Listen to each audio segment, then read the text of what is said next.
परमेश्वर का धन्यवाद करता हूँ। उससे पहले वचन में जाए, आंखें बंद कर हम प्रार्थना करें। धन्यवाद करता हूँ प्रभु यीशु मसीह आज के वचन के लिए पिता। बोलने वाला मैं नहीं, तेरा आत्मा अगुवाई करे यीशु नासरी, और जो उसको सुने पिता उनके जीवन में 100 गुना फल लाए। यीशु मसीह के नाम से मांगते हैं, आमीन।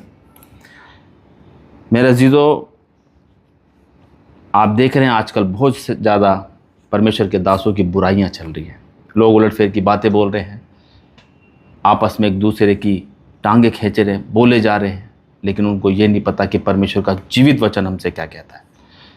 निकालेंगे भजन संहिता 105 और उसकी 15 आयत, और यहाँ पे परमेश्वर का वचन हमसे कहता है, मेरे अभिषिक्तों को मत छुओ और ना मेरे नबियों की हानि करो। Hallelujah, hallelujah.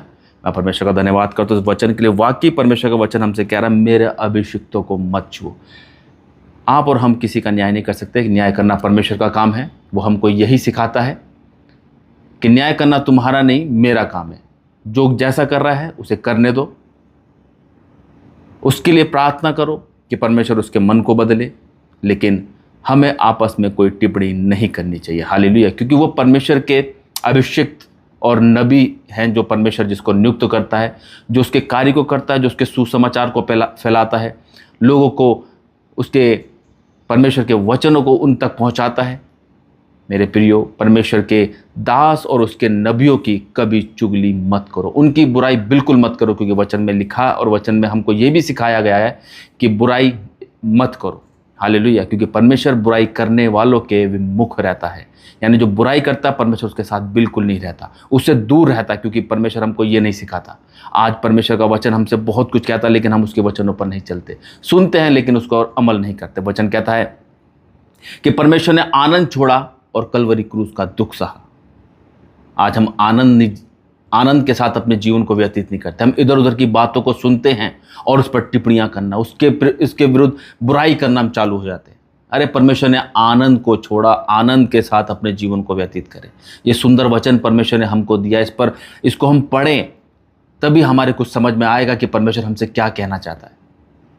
आज बुराई पे बुराई करी जा रहे लोगों की, लेकिन ये हम भूल जाते हैं कि वो परमेश्वर का दास, वो नबी है परमेश्वर का, जो हम एक दूसरे की, परमेश्वर के दासों की बुराई करते हैं। हालेलुया। क्योंकि वचन में लिखा, परमेश्वर ने उनको गर्भ में रचने से पहले ही चुन रखा है।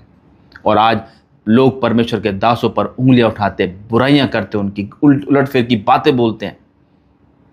वचन हमको सिखाता है, जैसे मूसा के प्रति मरियम ने सिर्फ एक ही वर्ड बोला था, क्या परमेश्वर इसी की दुआ को सुनता है?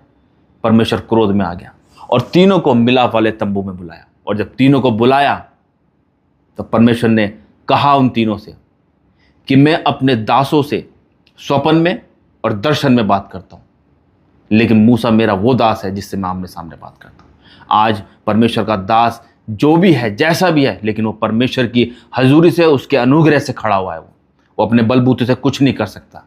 हालेलुया। और उसने बस यही कहा, और ये कह के परमेश्वर जब चला गया, मरियम तुरंत कोढ़ से हो गई, उसे व्हाइट कोढ़ हो गया था। अगर आप परमेश्वर के दास नबी के प्रति अगर कुछ बोलते हैं, तो यह बात हकीकत है कि आप कोढ़ में अपनी लाइफ को जी रहे। इसीलिए अपने आप को इन चीज़ों से बिल्कुल अलग करो। परमेश्वर ने जो वचन में कहा कि आनंद छोड़ा, आनंद से अपने जीवन को व्यतीत करो। जो उसने कार्य हमको दिया है कि जाओ सारी सृष्टि के लोगों को सुसमाचार प्रचार करो, हमें उस पर फोकस करना है। बहुत सी रूहों को बचाना है। अभी जो जैसा कर रहा हो उसे करने दो, उसके लिए बस प्रार्थना करो, क्योंकि वचन हमसे यही कहता है कि एक दूसरे के लिए क्या करो? प्रार्थना करो। हालेलुया। जब हम प्रार्थना करेंगे, अवश्य है कि परमेश्वर उनके मन को बदलेगा। हालेलुया। तो इस सुंदर वचन के द्वारा परमेश्वर हमको आशीष। आंखें बंद कर प्रार्थना में जाएंगे। धन्यवाद करता हूँ प्रभु यीशु मसीह, ये वचन जो तूने दिया पिता, जहाँ तक ये पिता ये वचन जाए, यीशु नासरी जो उसको सुने, आज से पिता उनके मन में तेरा ये वचन अंकुरित हो, और आज से वो किसी दास दासी के विरुद्ध कोई उलटफेर की बात ना बोलने पाए। प्रभु यीशु नासरी, तू महान परमेश्वर है, तू जिंदा खुदा है जो हमारी दुआ प्रार्थना को सुनता है। मैं इसी घड़ी तेरी आत्मा का अभिषेक उन व्यक्तियों पर जाता हूँ जो इस टाइम पिता परमेश्वर इस प्रार्थना को सुन रहे हैं। पिता तेरा अभिषेक उतरे, हर वो पिता बुराई करने वाली आत्मा को मैं डांटता हूं यीशु के नाम से, कमांड करता हूं, इनकी देह प्राण आत्मा से, इनके घर परिवार में से निकल के आता उनमें जा। पवित्र आत्मा, आज से तू उनकी अगुवाई कर और उनकी रक्षा और मदद कर। यीशु मसीह के नाम से मांगते हैं, आमीन। सभी को जय मसीह की।